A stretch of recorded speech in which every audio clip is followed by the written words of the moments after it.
ఆరాధ్య దేవత గిరిజనుల ఎలువెల్పు అయిన పాడేరు మోదకొండమ్మ అమ్మవారి శాకాంబరి ఉత్సవాల్లో ఉమ్మడి ఆంధ్రప్రదేశ్ రాష్ట్ర మాజీ మంత్రి YSR Congress party central executive council CEC సభ్యుడు గాజువాక వైఎస్ఆర్ సిపి పరిశీలకుడు పసుపులేటి బాలరాజు ఆదివారం ఆ కార్యక్రమాల్లో పాల్గొన్నారు.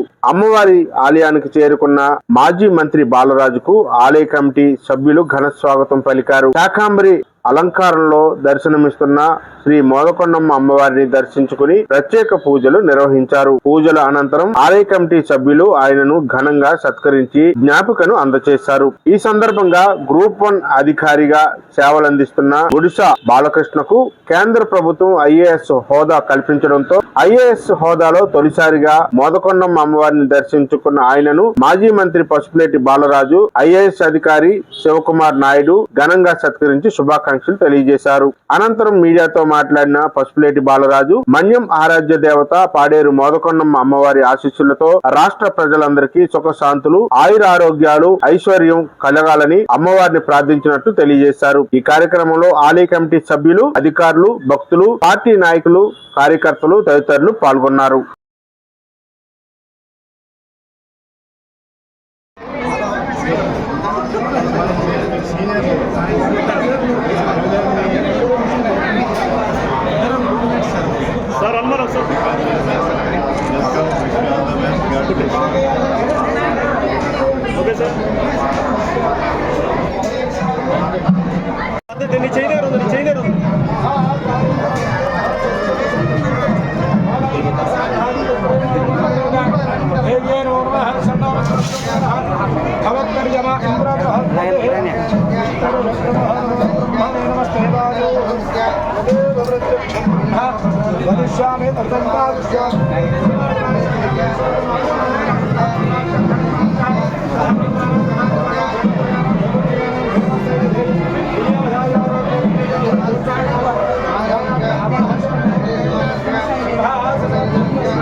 పడుకో